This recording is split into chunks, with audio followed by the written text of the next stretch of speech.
Imagine that it is tomorrow morning and you're just waking up. You find at the foot of your bed, beautifully wrapped in gold foil, a package with your name on it. You spring to your feet, grab the gift, and tear it open. Inside, you find success. Success for the rest of your life. It's yours. You've got it. Some kind guide left it while you slept. Let me ask you, what would your new gift look like? What color would it be? How big was the package it arrived in? How would you describe it to the next person you spoke with on the telephone? How would it make you feel receiving a gift like that? Would you be excited knowing that you had in your hot little hands success for the rest of your life? You're very likely smiling at this point and possibly thinking, this guy Proctor should be writing comic books. This is a great fantasy. Listen up, my friend. This is no fantasy. The important points I just spoke about, the part that said you had the gift of success for the rest of your life, is a fact. You've got it. You may not know that you have it. In other words, you might not recognize this wonderful truth, and if you don't, you certainly have not been able to enjoy or share your success with your loved ones. But you've got it. Look at it this way. Bring your full conscious attention to bear on my voice, the sound of my voice, how I am sounding out each word. Next, shift your attention to an object that is within your sight. I can see a white cordless telephone in front of me. Bring your attention to bear on an object, any object, in front of you. If you're listening to this in your automobile, focus on your rearview mirror. All right, now, I want you to think of the ease with which you flip your attention from the sound of my voice to whatever object you chose to focus on. It took no effort. Well, with the same amount of effort, you can literally go from being unsuccessful to successful, from feelings of lack and limitation to a feeling of abundance in all areas of your life. Listen.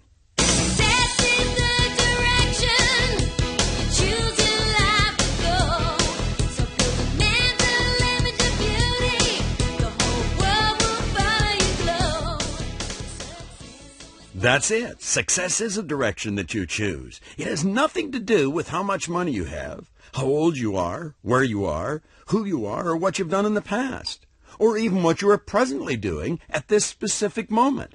It's the direction you are going. It's the direction you choose to go with your life, and it is your choice. Activate your imagination for a moment. We're going to create a hypothetical situation of an individual who's filing for bankruptcy, going through divorce court, on crutches, with no particular place to sleep tonight, nothing to eat. Yet, the individual is successful. The old conditioning or the old paradigm you might be operating with could be causing you to think a person in the situation I just described, bankruptcy and all, sure doesn't look or sound successful. And, of course, that is generally where the problem with most people begins. They're going by what they see and hear, which is pretty natural. That is what we're taught to do from birth. That kind of thinking will cripple you every time. Mentally focusing on present physical results will only give you more of the same type of physical results. This hypothetical individual, who was surrounded by the overwhelming negative results, could have suddenly become aware of the bold, bare, beautiful truth that success is a direction which begins with a decision and has absolutely nothing to do with anything outside of himself. At the precise moment the hypothetical individual made a decision about what he wanted, and he knew what he wanted, and then made another critical decision, he would let go of the past and move in the direction of his dream. That's it. That was the magic moment. That made him successful. Success is achieved by making a decision. Earl Nightingale used to tell a story of a successful businessman who was asked when he became successful. He replied, "I became successful when I was sleeping on a park bench because I knew where I was going and I knew that I would get there." The obvious question, then, is if success is that simple, why do so few people participate? They don't know, and they don't know that they don't know. That is why so few people enjoy success.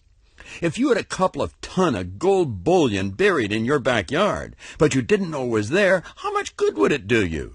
It wouldn't do you any good because you didn't know it was there.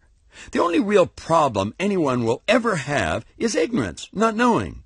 There are so few people who are truly successful, and so many others who desperately work hard all of their lives attempting to be successful, that the average person is deluded by an overwhelming amount of evidence which indicates success is hard to obtain, and those who do achieve success are either lucky or extremely brilliant. The great majority of the population is so busy attempting to make ends meet that they never take the time to actually do proper research or make an in-depth study of highly successful people. Every person who has made such a study has arrived at the same shocking conclusion. Success is merely a decision. That's it. You must decide what you want and then begin moving toward it. You decide now, right where you are, and you begin with whatever you've got. That's it. Don't argue with it.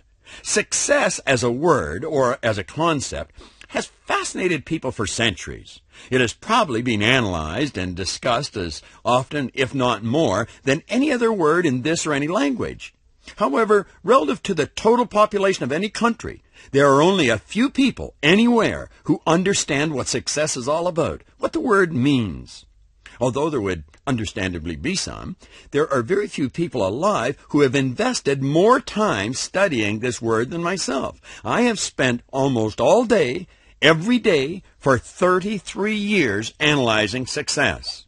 Over the years, I have had many failures, but I have also had numerous exciting wins. I've enjoyed these experiences on many continents around the world. I believe it is important for you to understand this did not all take place in my own backyard, and there have been millions of dollars involved. The wins and the failures have both proven to be extraordinary personal learning experiences.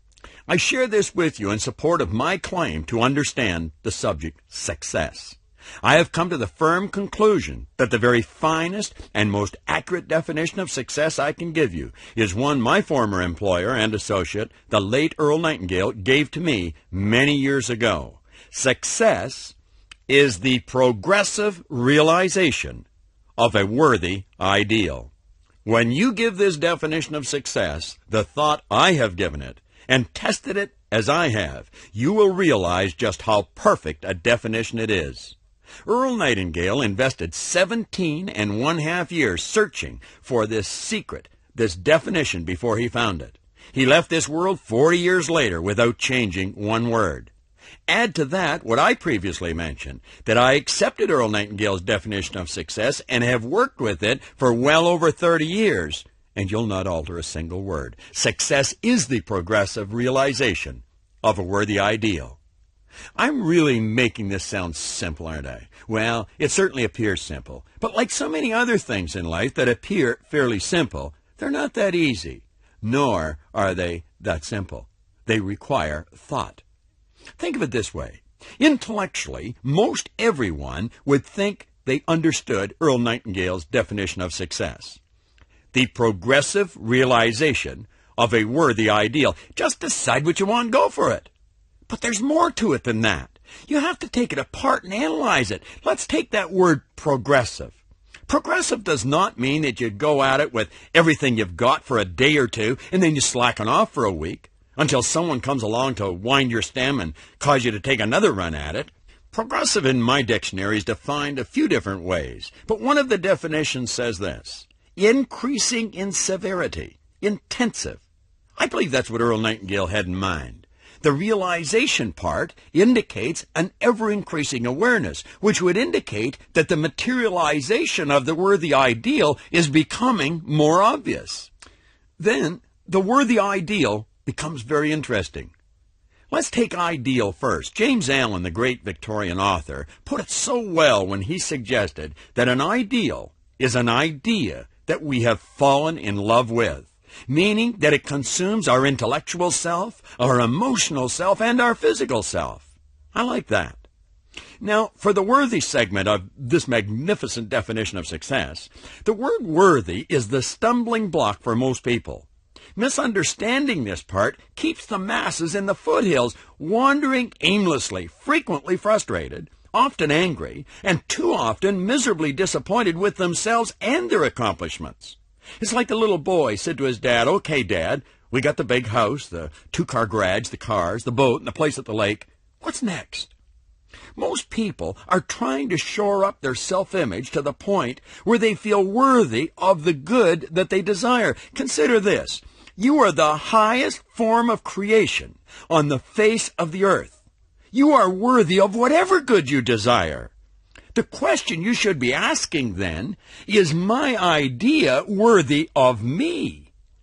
Is it worthy of my attention, my interest? Should I be giving or trading my life for this idea? Is it worthy of my love? When you begin to look at Earl Nightingale's definition from that point of view, everything changes. What you want becomes so very important. Unfortunately, there are only about 1 or 2 people out of every 100 who recognize what they truly want. Think about it. Only a couple out of every 100 grab the brass ring. I have come to the conclusion that the vast majority of the population reject the real want every time it floats to the surface of their consciousness. Their self-image will not accept it, or they are afraid that if they even mention it to anyone, that they'd be laughed at. So they immediately begin to think of the reasons why they could not possibly have it. Bad programming, negative surroundings, and the lack of proper information and support keep most people lost in the foothills. They never enjoy the view from the top of the mountain. Because we are inundated with information on goals and the fact that you must have them to win, we find a few people setting them. However, these goals are typically for cars or money or buildings. All of these things are nice, and we should have and enjoy them. But let us clearly understand, they would rarely, if ever, represent a worthy ideal. They are merely substitutions for worthy ideals, which is probably why we call them goals. How could a person become consumed with the idea of buying a car or a building when we know we can own a fleet of cars without much trouble? I know one man who has personally bought 500 houses. These things would have a difficult time qualifying as worthy ideals. They're a collection of things. Please do not get me wrong. I enjoy nice cars and houses, but there's no way I'll trade my life for them. You must be wondering at this point, what does Proctor want? Well, I'll tell you what I want. I want to build a global organization dedicated to improving the quality of life worldwide, to create products and services with like-minded people who have a common purpose, to live and work in a prosperous environment that encourages productivity so that we may improve the service we render to our family, our company, our community, and ultimately our nation. That is what I want, and I'm progressively realizing it. Because my worthy ideal is so big and powerful, it has attracted wonderful people to me from all around the world. I never doubt if I can do it. I am doing it, and I will be doing it for the rest of my life here on this planet. Other wonderful people have bought into my dream. They have said, "That's what I want too. Let's do it together." That's the kind of want that is worthy of you. When you are progressively realizing that type of a worthy ideal, you're a definite success. I could spoil your week if I told you about some of the terrible things that I've attracted to me in pursuit of my dream. But I've never wavered. Successful people never do. The truth of the matter is that everything which has happened has strengthened me. And just like nature, when a hurricane hits, all the weak structures and deadwood get blown away. That's the same in life. Don't be disappointed when other people let you down or betray you. Keep going. Nature abhors a vacuum. A stronger form of support is on the way, and nature's creating a space for them. Let's take a close look at you, your real nature, and then the idea of success. The very core of your being is spiritual. The essence of God is the very nucleus of you. You are a spiritual being. You have an intellect, and you live in a physical body. Now stay with me here. Spirit is always for expansion and fuller expression. It is never for disintegration. God, Spirit, operates in an orderly manner, which is perfect. We refer to this perfect action as law.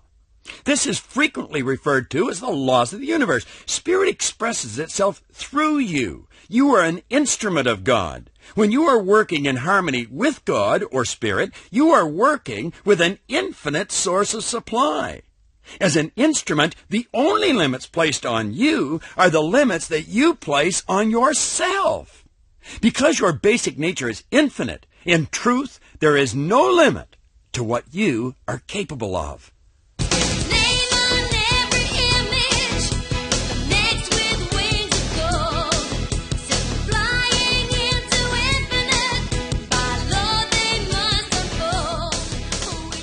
As a people, when we permitted ourselves the luxury of holding the image or the want of traveling in an automobile rather than a horse and carriage, we built one. When we then afforded ourselves the luxury of having the image or the want of air travel, we did it. We introduced ourselves to another kingdom. We flew higher than the birds. It has been the same with the fax, the phone, the television. Ordinary people, extraordinary wants, and bingo, accomplishments. What do you really want? Recognize it. Admit it. Holler it from the treetops. This is what I really want. You see, my want is real. It's happening. Born Rich, the freeing philosophy, which is the foundation of my life's work, is now available in Chinese, French, Portuguese, English, and it's going around the world from North America to Asia to South America. Your spiritual core keeps jabbing at your consciousness. Be quiet and listen. What do you really want? Everyone wants something big, real big. Don't deny it or reject it. Grab it. Write it on paper. You don't have to know how it will happen. You only have to know it will happen. God had big plans for you when you were created. That's why you were given such awesome potential. The most erudite scientist alive today will not even guess at what you are capable of. Since God had such big plans for you, wouldn't it make good sense for you to have big plans for you? What do you really want? The picture of greatness keeps popping up in your mind. Everyone wants to be great at something. That's our nature. Know that. You would not even be able to mentally see yourself doing something if you couldn't do it. I like what Stella Mann said. If you can hold it in your head, you can hold it in your hand. What do you want? So what if it's still a fantasy? That's how the train and the plane and the car and the fax began. Fantasize. Play with the beautiful images. Then nail one. Say, that's it. That's what I want. That is worthy of me. I'll wake up every morning and be excited about trading my life for that. Yes, I really will. If your friends, relatives, and neighbors laugh at you, get away from them. Don't you dare let them pull you down. There are others who will pretend to be your friends, who go around moody or playing poor me. Get away from them. They'll rob you of your dream. You don't have to get better. You're already beautiful. God didn't make any rejects. The progressive realization of what you want will bring with it a greater awareness. Your power and magnetism will compound. Your want must be big, beautiful, and you must really want it.